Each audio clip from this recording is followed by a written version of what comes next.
Hey everyone, in this video I will show you how to create a campaign call on SigmaMind AI.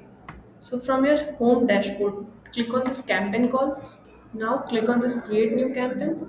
You can enter the name of the campaign here. If you have added a phone number with the account, you can see the number here. So you just need to select the number. From here, you can select the AI agent that you have built on SigmaMind AI and that AI agent you want to configure with this campaign. Now here you have to upload the CSV file with all the contact details. You can see in my CSV file I have phone number and customer name.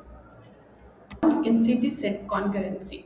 So that means the number of call that can run at the same time. For example, if your concurrency is set to 10, then system can make up to 10 calls simultaneously. So here, if you want a higher number, you can always contact us and we can add it for you without any extra cost.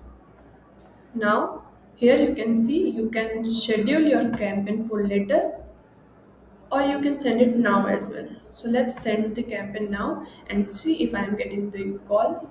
You can see the status is live here. You can see I am getting the call now.